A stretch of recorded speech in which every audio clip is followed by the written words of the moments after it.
I do a fair amount of speaking, but I always get a little bit nervous when I don't know who's in the room. So I'd love to just quickly hear from you guys.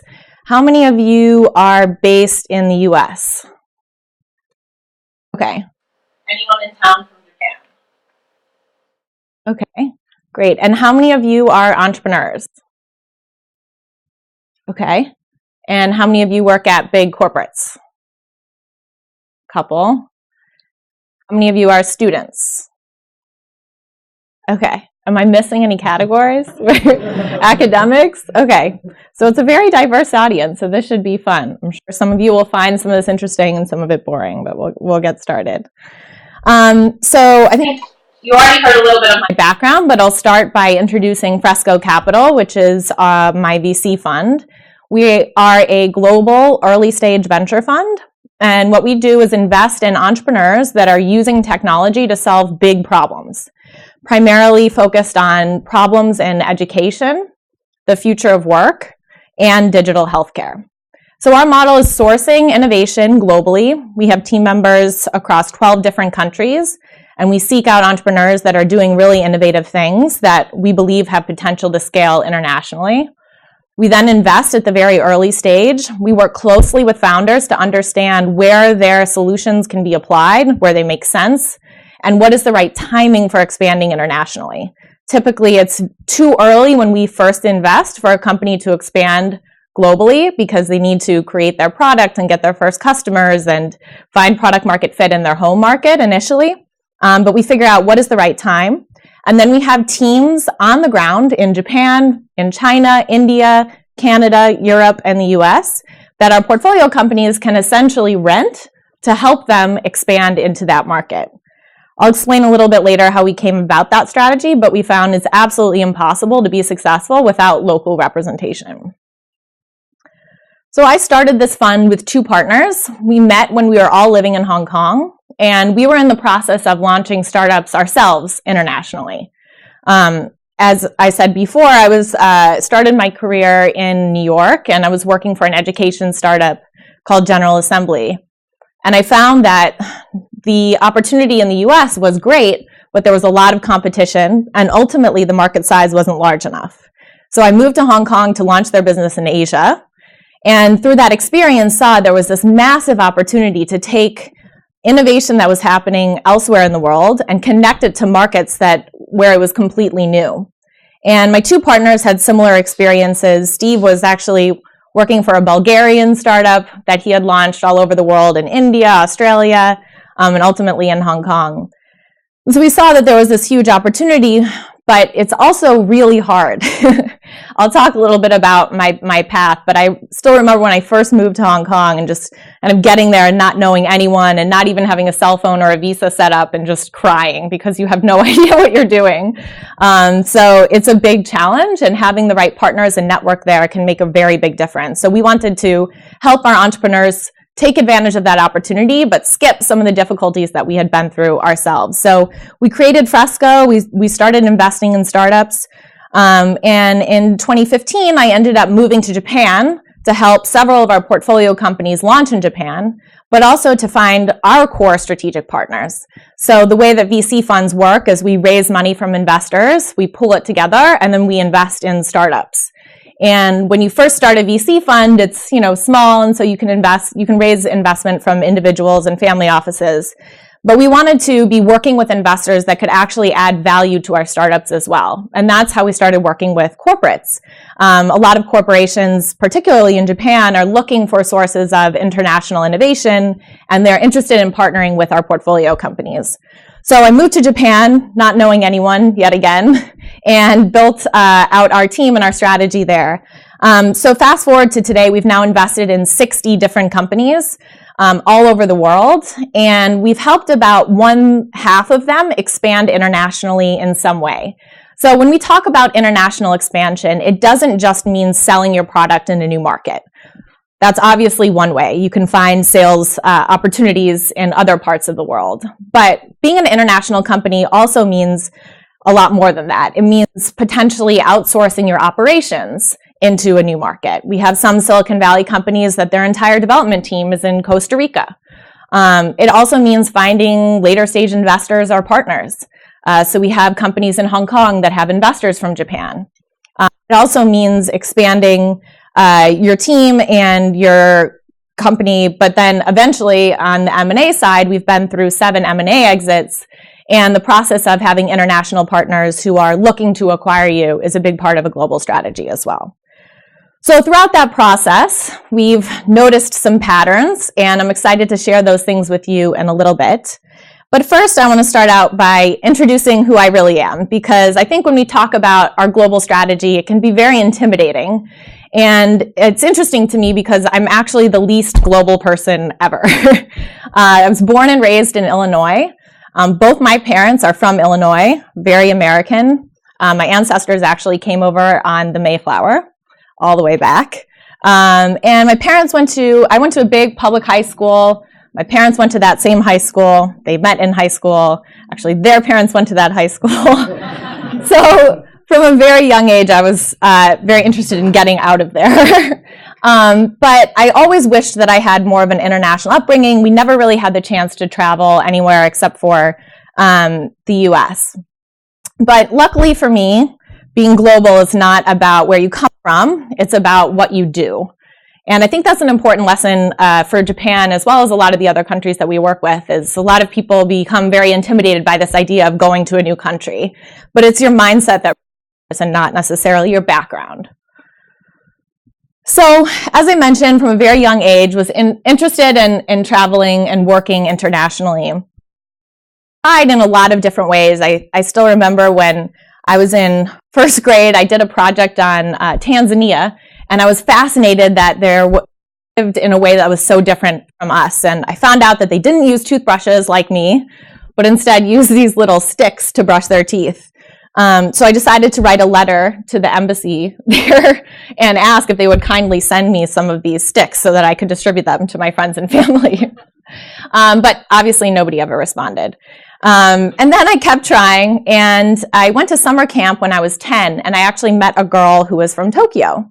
Her name was Alice, and she was so different from anyone that I had ever met. Everything about the way she spoke, the pens that she used, the way she thought about the class was very different. So we became fast friends because I was really curious about her, and she was very curious about me. And she started teaching me Japanese. And she taught me Japanese mostly so that we could talk about the other people in the class without them knowing. That was the initial motivation. But then I was completely fascinated by the language and how it represented the culture and the way that things were done in Japan as well. So at the end of the summer, she went back and I stayed in Illinois, and I started a very aggressive campaign to travel to Japan.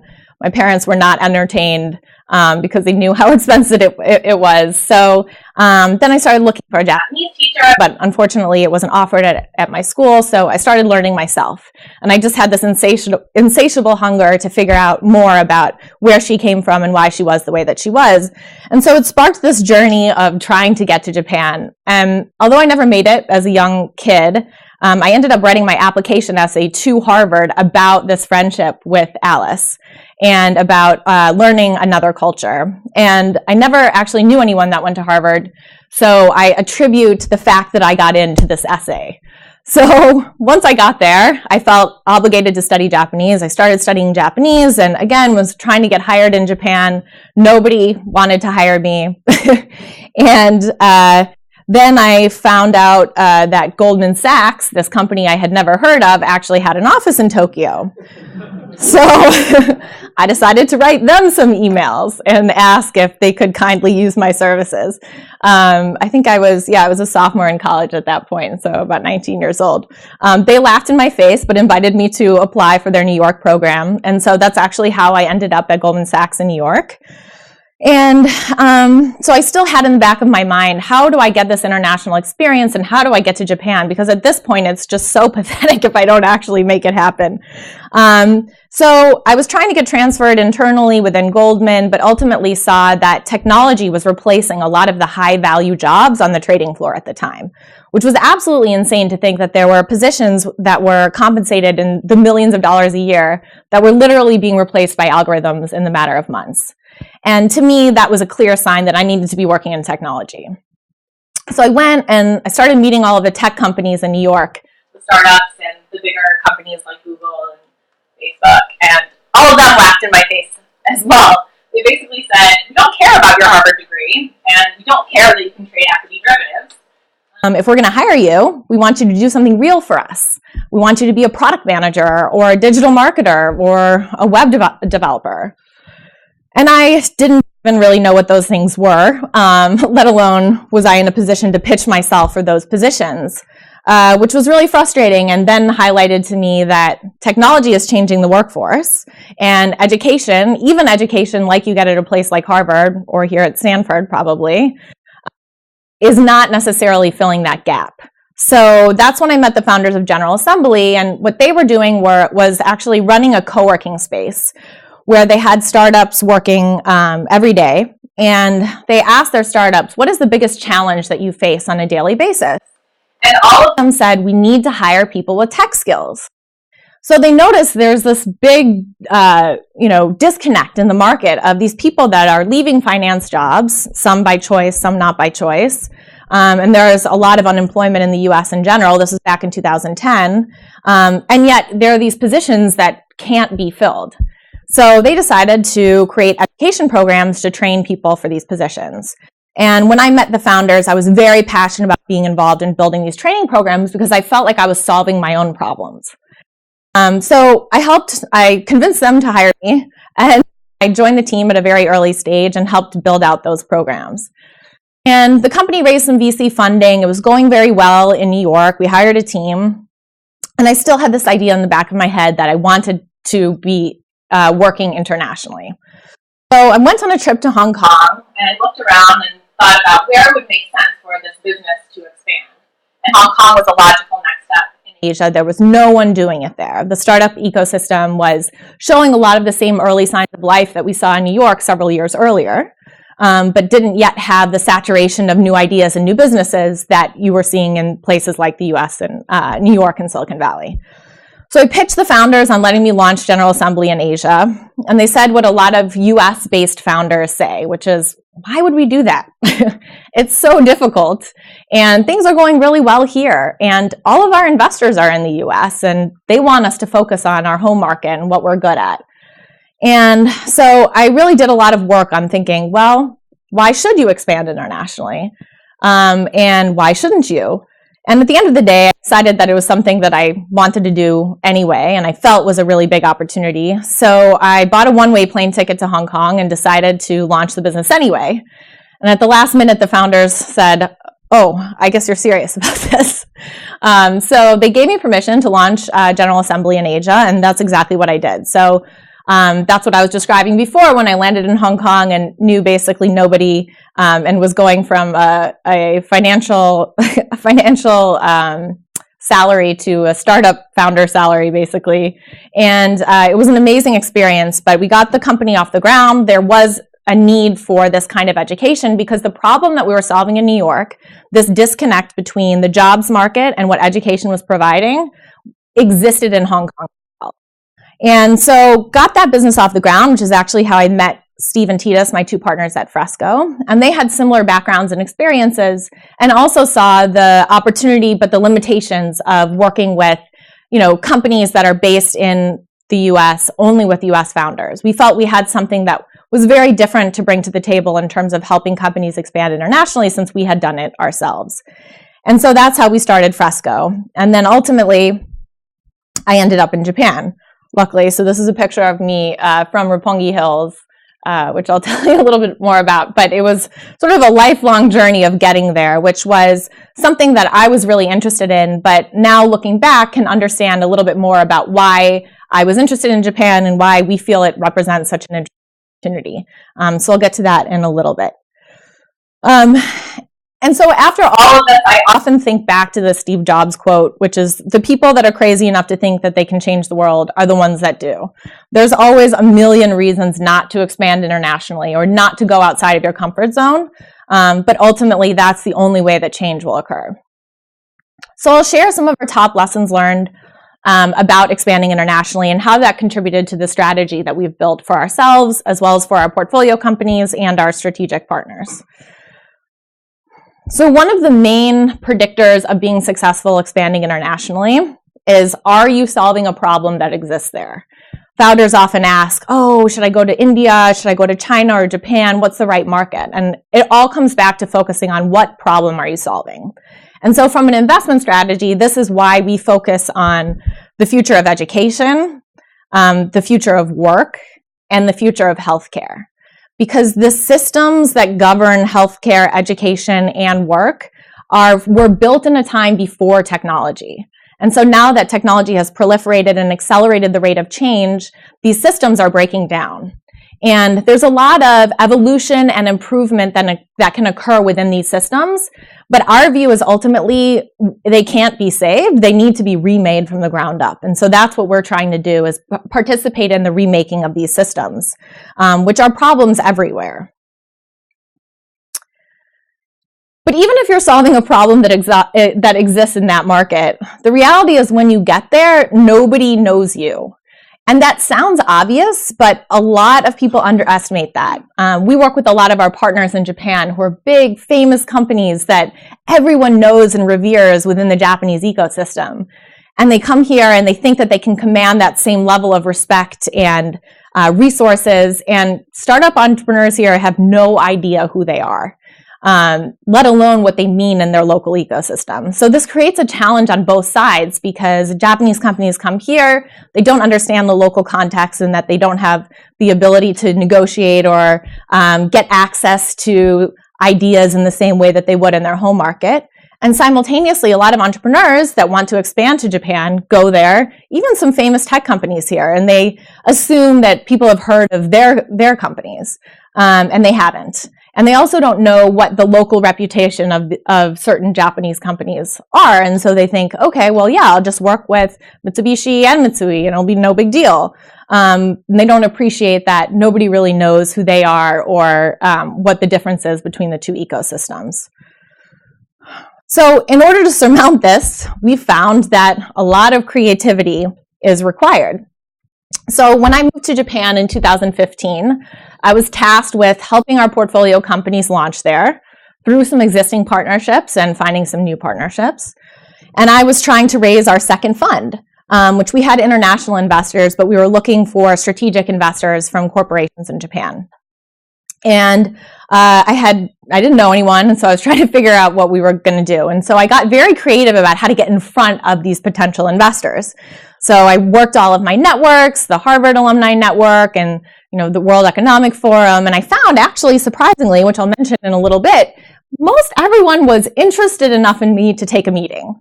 I'm a very unusual face and person in Japan, and so people were very curious, why are you here? What are you doing?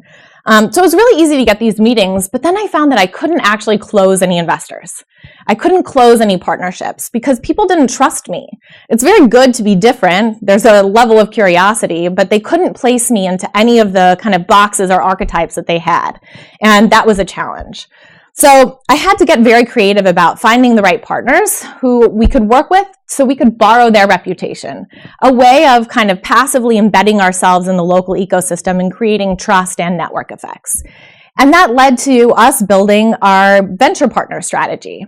So we started working with venture partners who act as our eyes and ears and representatives on the ground. This is when I met, actually, there's a person missing there. It's interesting. It's kind of creepy, actually. But I met our venture partner in Japan, who was a guy named Taro Kodama. And he also had a lot of international experience bringing companies from outside Japan to Japan. And he was the first country manager for Facebook. So through his experience bringing Facebook to Japan, taking a very creative approach to how do you get people in Japan to use Facebook? There was Mixi at the time, and there was a lot of hesitation around people using their real identities on social networks. And he ended up taking a very strategic view and expanding Facebook through all corporate partnerships.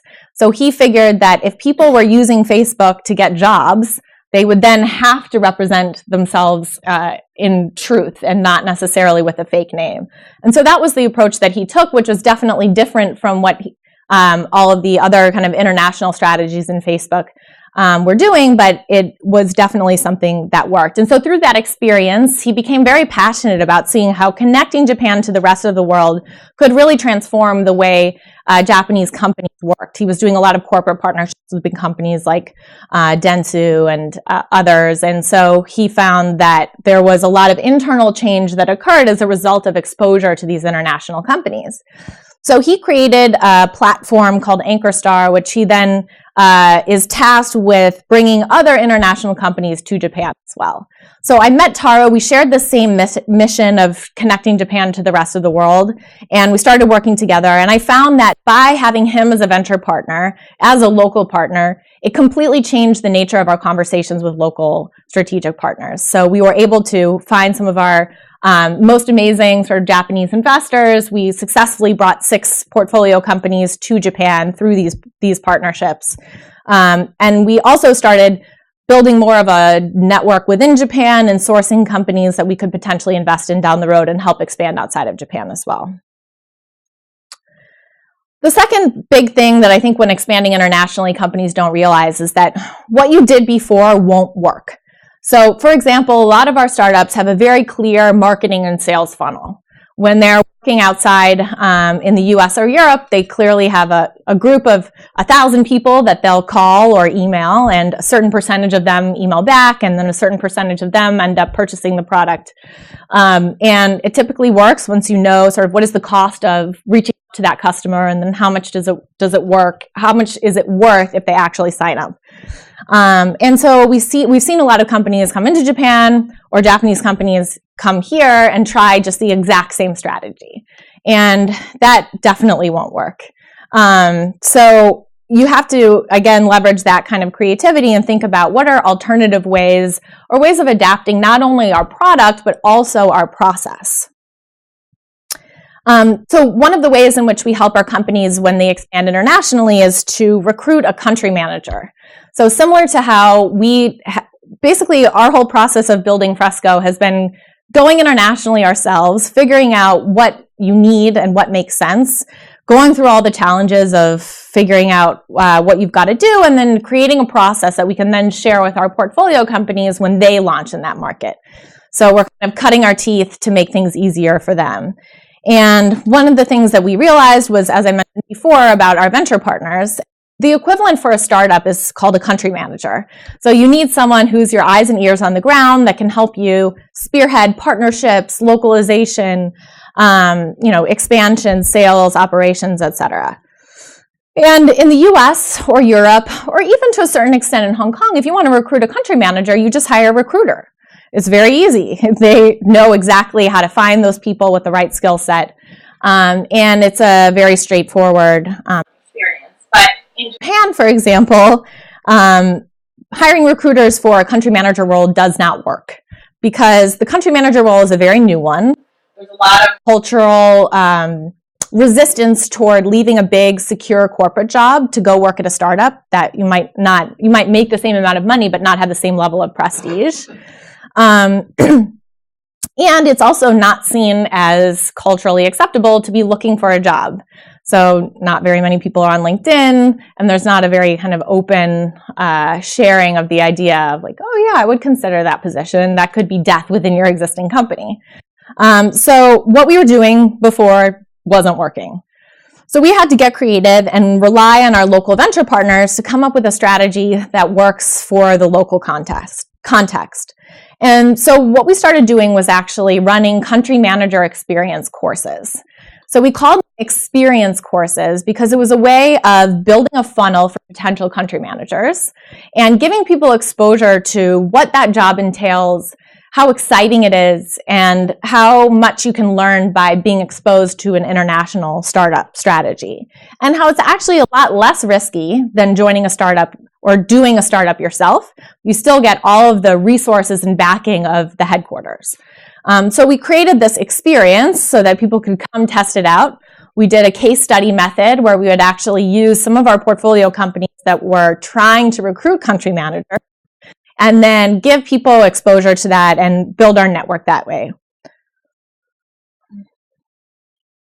So obviously, when you expand in a new market, localization is required. And that's not just translation. So there's a lot of companies that show up in Japan and they hire someone in order to help them translate their product, and they miss a lot of the nuance and the opportunity to localizing actually the user experience and their brand. So it's more about how do you adapt your message and your experience to the problem that you're solving in that local context, as opposed to just how can I translate the words that are on the screen at a given time. But we also see a lot of startups go too far. And this was a challenge for me when I first moved to Hong Kong, and then again when I moved to Japan, is you obviously land in a new place and you look for examples of people that have been successful in a similar realm. So I got there, I met with all of the other venture capitalists in Japan. Most of them come from a corporate background. And it was interesting because it's always very tempting to try to fit in. You want to localize your product and your message, and you figure, okay, well, if people were willing to invest in these people, then I should be more like them. And I think that's one of the biggest mistakes that you can make with expanding internationally, is your value is precisely that you are different, that you come from a different place, and that you're not like the existing examples in the market there. And so while it's tempting to try to pull back from what makes you different, it's actually really important to actively invest in that and continue to grow whatever that is. And so for us, that's our global platform. So what makes us different in Japan was that, I was a young female VC manager who showed up not knowing anyone. And our network and our pipeline of potential investments is all international, not just from Silicon Valley, although a lot of our companies are from Silicon Valley. It's also from the US, Europe, other parts of Asia, Southeast Asia. And so it was definitely an active process to not give up on that, but instead invest in it. And we found that pays dividends in maybe not the short term, but definitely the medium and the long term. So of course, there's a bunch of other reasons why startups will resist, or Japanese companies will resist expanding internationally. It's very difficult. I won't go through all of this, but ultimately, at the end of the day, I think the biggest lesson we learned is that you just can't do it alone. And even companies, particularly coming from Japan, that are very rich in resources, so they have a lot of money and a big reputation in Japan, they think they can just launch here and that money will solve their problem. But really the key to being successful in any capacity, no matter where you're going, is finding the right partners. And that's something that we really emphasize in our strategy, is finding partners that share our mission, are interested in solving the same problems as us, and operate with integrity and purpose. And if one of the biggest challenges, I think, for startups launching in Japan is essentially that, they're very innovative, but they don't have a lot of resources. And if they choose the wrong partner, it can literally kill a company. You end up wasting a lot of money and time, and ultimately, if you fail, nobody cares as much as you do. Whoever the partner is that you're talking to in Japan, it doesn't matter to them. They don't care about your success in the long run, and so it's easy to let things drag on. So what we're trying to do is create a bridge between the right partners that can bring something better to the table on both sides. So a situation where the whole is better than the sum of the parts. So what we do is match these startups that have a lot of innovation but not so many resources with companies and partners who have a lot of resources but not necessarily innovation. And then in the process, basically, we get a lot of access to trends and insights that are happening on both sides. And when we work with our local partners in Japan, we provide them not only with this pipeline of opportunities for partnerships and later stage investments, and hopefully we return their money and a lot more, but we also give them a lot of trends and insights about what's happening in different parts of the world, not just Silicon Valley. And then simultaneously, when we're dealing with startups, we're able to negotiate better terms on our investments, as well as find the right companies by promising them that we know kind of what partners are the right partners for them, and how do you make sure that you don't die if you're expanding internationally. So that's a little bit about our experience launching companies internationally. And then in the time that we have left, I want to share a little bit of, as I reflected after a few years in Japan, like, why was I so drawn to this place? And why is it that we came to a point where several of our portfolio companies wanted to expand there, and simultaneously there were companies that wanted to invest in us and connect with these partners. I think Steve Jobs had a really great quote as well about you can't connect the dots looking forward. You can only connect them looking backward. And I had always wanted to go to Japan, and then I was there, and so I took a second to pause and think about, why? And I think at the end of the day, our role as venture capitalists and entrepreneurs is to create the future. We have to figure out, how do we navigate this kind of vast unknown? And we're living in completely unprecedented times where the way that we've been doing things are not working anymore. So whether it's our personal lives or our government or how we get jobs, it's all by being transformed by not only technology, but also some really fundamental shifts in the way economies work and globalization and demographic shifts. And I think what's so unique about Japan is just like it's a place where the sun rises first. Actually, there's a similar trend with a lot of these big fundamental shifts in society that are happening everywhere, but they're actually happening in Japan first. So let me explain exactly what I mean, but we see that as a really unique opportunity to connect sources of innovation and technology to a market where they can be tested now.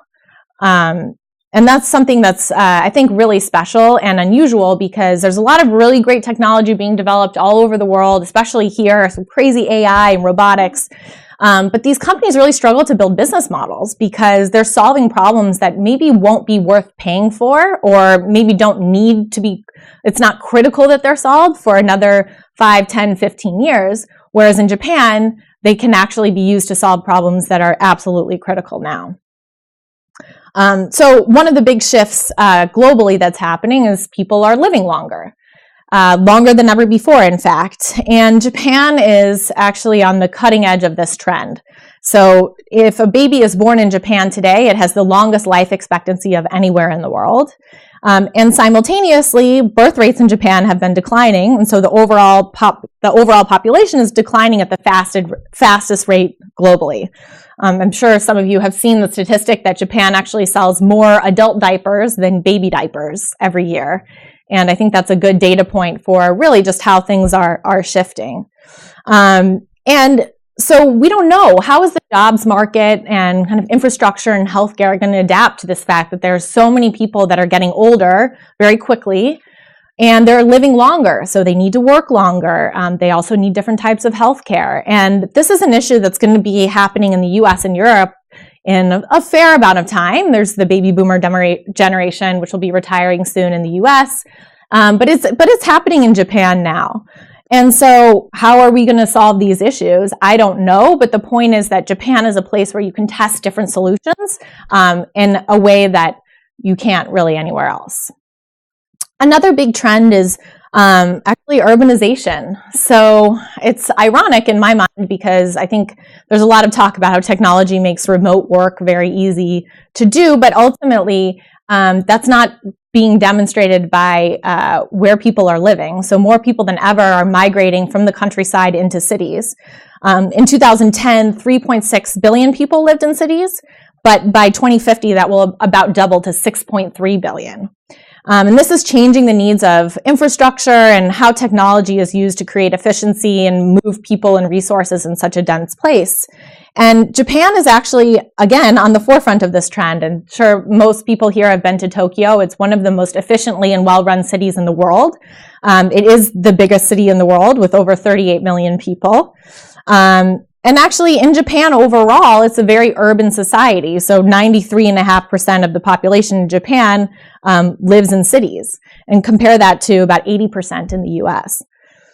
And even though the overall population of Japan is shrinking, the population in cities is growing. And not only that, but the population of young people in cities is growing. So it's a completely different dynamic. And the way that Tokyo and Japan overall copes with this trend is going to be a great way for the rest of the world to learn about what are the right solutions and way of adapting to this big shift in where people live. After the great financial crisis, the US and Europe have both been facing stagnating economic growth. And I think back in 2009, 2010, we thought, oh, this is just like a temporary thing. But now, after years and years of practically zero interest rates, we're starting to deal with some economic ramifications that are generally unprecedented in those economies. But what's so interesting about Japan is they've been dealing with this exact issue for decades. And so for better or for worse, Japan offers sort of a glimpse into the future of, if we have this level of growth and these type of interest rates, what impact will that have on our economy and our culture? I think we all know that automation of jobs is something that's coming for all of us. And what's really interesting is that Japan, both culturally and because of demographic reasons, is incredibly embracing of automation. So in the US and the rest of the world, we think, oh my God, what are we going to do? Robots are coming for our jobs. And in Japan, it's literally like, thank God the robots are here because we don't have people to do these jobs anymore. By 2060, the population in Japan is going to be 87 million. And today it's 127 million about. So there's a huge reduction in available workforce.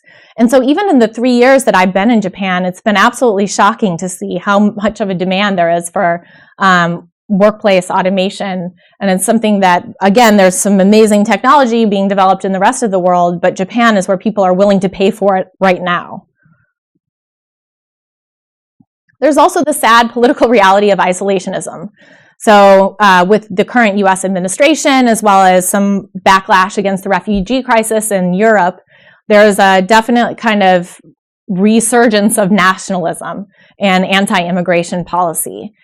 And it's a really dangerous time, and I think Japan is an interesting example of what can happen when you have a very isolationist immigration policy for years and years, which has created, I think, some of the crises in the workforce. But again, kind of glimpsing into the future and seeing what kind of impact these policies could have 10, 20 years down the road. And what's really unique about the time being in Japan right now is that's shifting. So with the Olympics in 2020 and the demand for some more support on the workforce side, there's a lot more interest in opening up and kind of bringing workers in from internationally. So one of my most interesting experiences going to Japan was one of the first meetings that I had was with the CEO of Lawson at the time. This was back in 2015. And he was telling me that they're starting a very aggressive international education policy because they didn't have enough people to work in Lawson's. Because young people in Japan don't want to work at Lawson because they're very highly educated, but also there's just not enough of them. And so he was bringing in some workers from other parts of Asia, teaching them Japanese, and having them work in Lawson's. And so I thought it was absolutely amazing that I remember that conversation, and in the course of 1 and 2 years, it went from not seeing anyone international working in any convenience stores in Japan. And then by the time, now when you walk into a Lawson or a 7-Eleven or other convenience, it's almost always an international worker.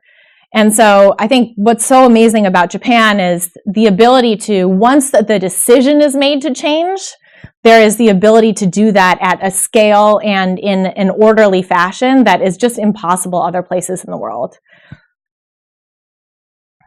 So the whole point of all of this is that I don't think Japan has any of the answers right now. It's a place where we can live with the questions and create solutions. And our goal is to help bring innovative technology to the market there to help solve these problems and then create systems that can then, and solutions that can then be brought to the rest of the world when they face those issues. And this is one of my favorite quotes from Letters to a Young Poet, which is, be patient toward all that is unsolved in your heart and try to love the questions themselves, like locked rooms and like books that are now written in a very foreign tongue. Do not now seek the answers, which cannot be given you because you would not be able to live them. The point is to live everything. Live the questions now. Perhaps you will then gradually, without noticing it, live along some distant day into the answer. And so that's a lot of what we're trying to do in Japan as a fund and as a team with our partners, is live those questions, find some of the answers, and then share them with the rest of the world. So I know we're almost all out of time, but I just want to share one other point about what we feel is really unique and interesting about Japan. And with the proliferation of technology, we're seeing a fundamental breakdown of the tenets that created capitalism. So capitalism is built on this idea of the invisible hand of the marketplace and efficient allocation of supply and demand. And all of that is predicated in the idea that people make decisions using enlightened self-interest. So if everyone is functioning in that kind of environment, it will result in the best outcomes for all. So that's basically what capitalism, socialism took a different view, but capitalism almost ultimately won. But it's very broken. We're seeing a lot of the increases in productivity not being distributed equally around the world, and the system is failing. And part of that is because capitalism is structured to optimize shareholder value. So you see issues like pharmaceutical companies or airlines or VW, which had some really terrible environmental crises recently. But the point that this leadership is of these companies is basically operating under this idea of like, I don't need to care about my customers. I don't need to care about the long-term ramifications on the environment. I get compensated based on the idea of how much money can I provide to my shareholders. And that's resulting in all of these crises. So our view is that we actually need to switch to a system that is focused on increasing stakeholder value. So it's not just optimizing returns for shareholders, but also thinking about and taking into consideration, what problem are you solving? How is it going to impact society long term? What is the impact on your customers? Sure, you might be making money because you're giving them painkillers now, but if they're going to become addicts and then create a global health epidemic called the opioid crisis, which is actually uniquely American, but in this case, the management of these companies are not thinking about the end state for their customers or their users. They're just thinking about their shareholders. And this is a problem. So our view is that we actually need to recreate the way companies are run, and we call it capitalism 2.0. And this is kind of what we're focused on investing in Fresco, and this is a new type of company that is focused on stakeholder value. So it means they're customer-centric, they're environmentally conscious, they're mission-driven, and they are for-profit. And what's really interesting, I think, after spending several years in Japan is realizing that actually Japanese companies operate in this way already. And it's a really interesting model, and I think there are a lot of reasons historically why this is the case, but many companies in Japan, they operate thinking about their employee long-term wellness, about their customer long-term wellness. How does their business impact the environment? And we found that some of our best partners in the world are our investors from Japan, because they think in this way, and they operate with integrity and kind of this assumption that you'll be working together for a very long time, and that is not the case with partners in other parts of the world. And so our mission at Fresco is building global ecosystems. And so that means taking what each part of the world and what culture is uniquely positioned to offer, and then sharing that with the rest of the world. And I think Japan has a lot to offer in terms of testing ground, being a testing ground for a lot of this technology, but also in the way the culture is embedded in how companies are run. And that's a big mission for us, is not only bringing innovation and technology to Japan, but also taking these lessons and sharing it with the rest of the world. So that's all I have. I hope that you'll join us if you care about solving these same problems. And I'll kind of open it up to questions now.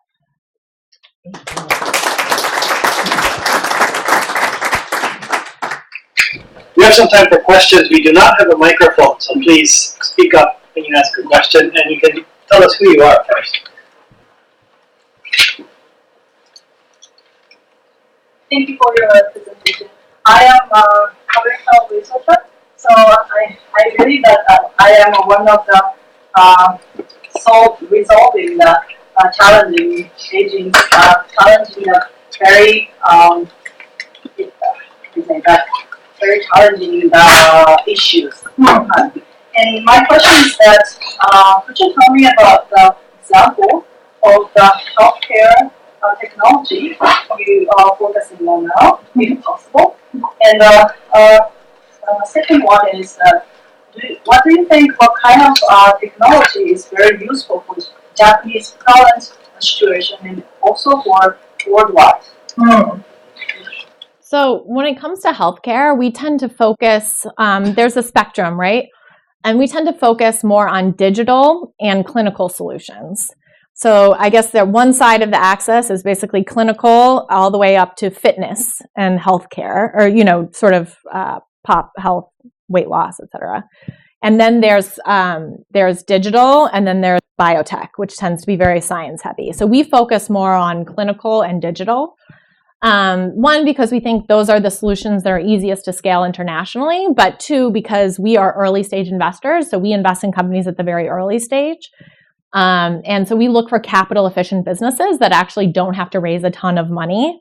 That makes a big difference for how we return money to our investors. So that's why we kind of focus on that area.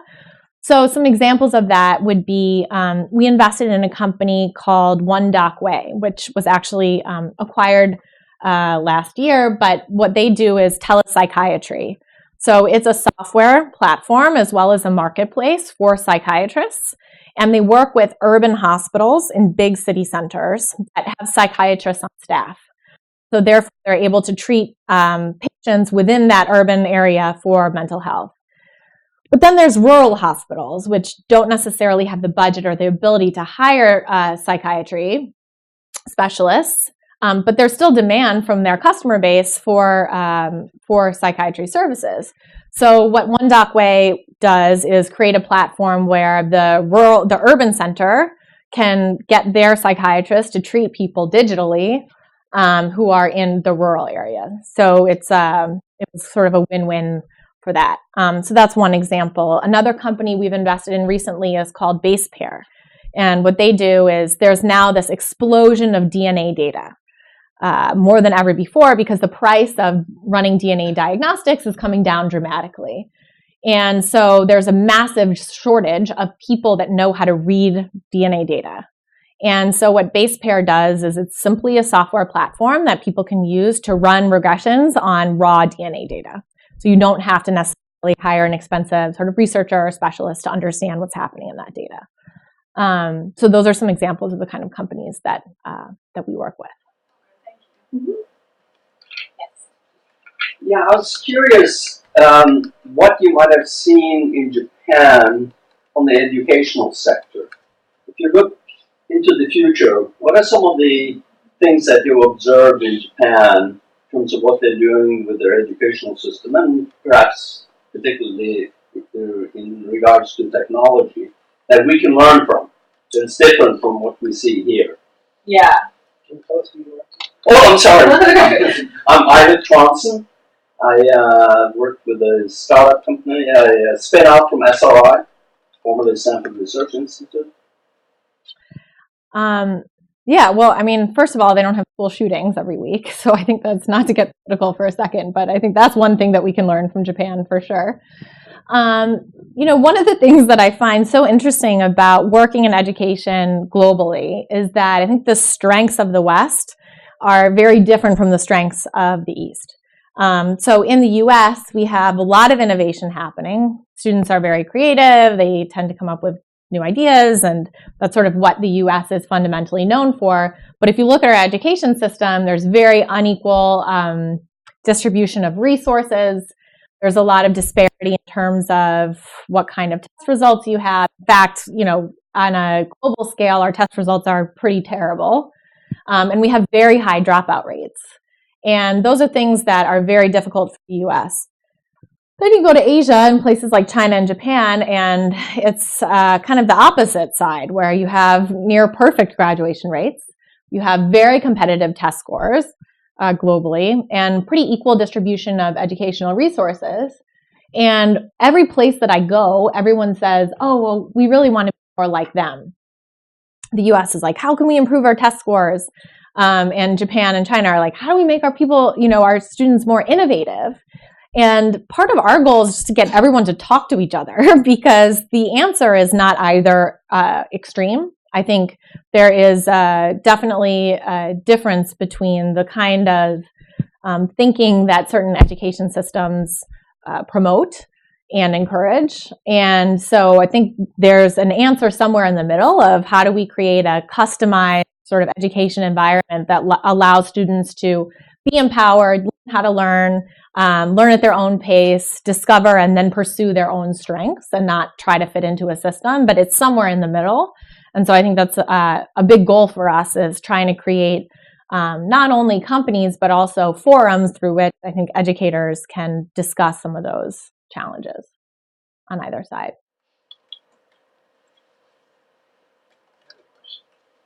Robert Deacle, I'm professor at USC, but I'm visiting APARC this week. And so who are, I'm just curious, what's the background of these entrepreneurs? Like, are they former McKinsey consultants who are just high school dropouts or college dropouts in the great tradition of the US? Are they all over the place, or what's your typical? Yeah, it's really interesting, because I think part of the reason why we built Fresco and the way that we built it and we see this opportunity is that I think the number one predictor of success for expanding company internationally is founder mentality and company culture. And you can, slice the business model a million different ways and think, oh, they've got these brand name partners or whatever, but it all comes down to how is the founder thinking about it? How driven are they by the opportunity to take their solution internationally? What kind of culture have they created, and does it allow people who are different to communicate? Because you're working across borders, right? Like, one of the biggest challenges we see is even communicating between US founders and their country managers. So they have to have commitment, and usually what that means is that founders are global in some way.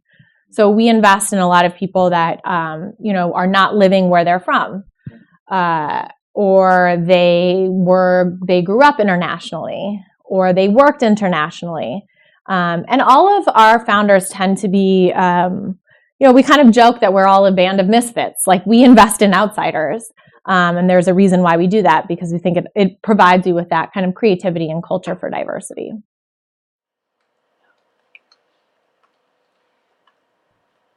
I'm Hiro Uchida, business scholar from Kobe University. To me, what you presented is sounds like very similar to you're doing social investment or so impact investment, that kind of thing. And what you said sounds like Japan is a good place to do a social investment or so impact investment. Is my understanding correct? And or do you find something different from the ordinary impact investment or social investment? Yeah. So it's interesting.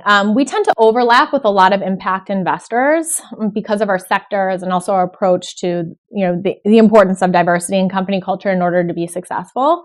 But we very vehemently do not want to be impact investors. And I'll tell you why. The main reason is that people hear impact investment, whether they're an entrepreneur or they're an investor, they think that there's a fundamental trade-off between returns and social mission. And it is not only our determination, but also evidenced by the return numbers of our portfolio that it is not. That actually having a social mission and solving a global problem will make you more money in the long run. And so I think the impact community is one which is great because it encourages entrepreneurs to look and, to look at these big problems and think, how can they solve them? But we've been very insistent on not kind of functioning in that sphere because we feel it automatically limits people's perception of what we can accomplish. I also think that, as we explain with our Capitalism 2.0 thesis, that, the way business is run globally will have to meet somewhere in the middle. It's going to be for profit, but also more stakeholder friendly.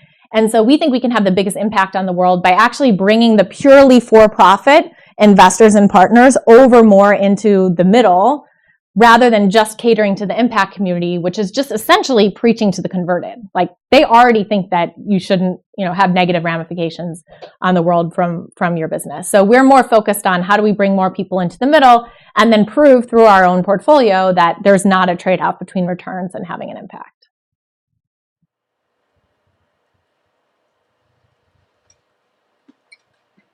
My name is Shin Kami. I'm from NATO Silicon Valley office, and we are running the Japanese entrepreneur training program in the Bali.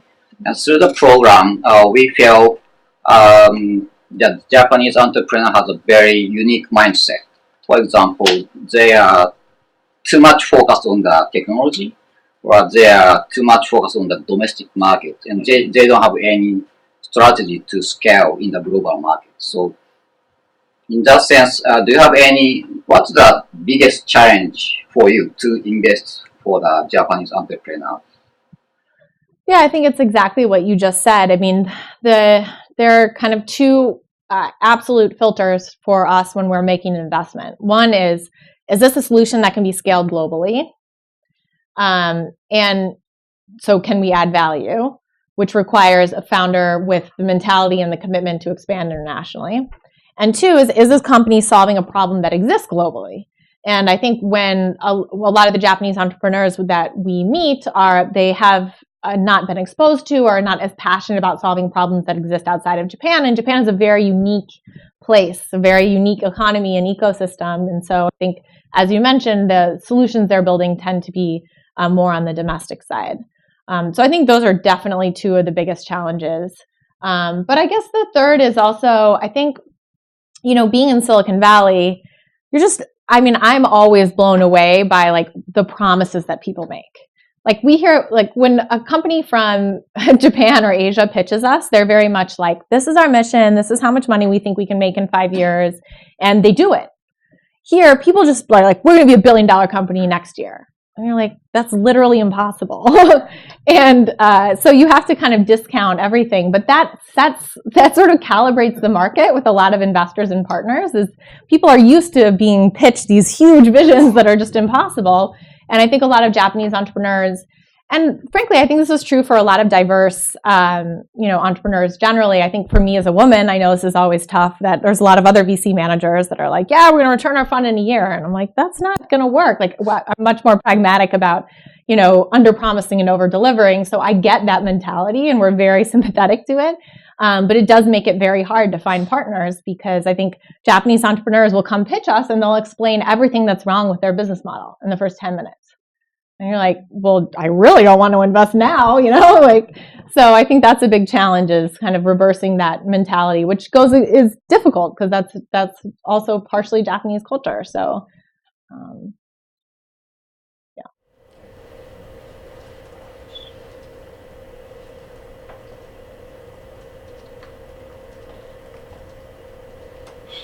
Great, well, thank you so much. I think people have other questions.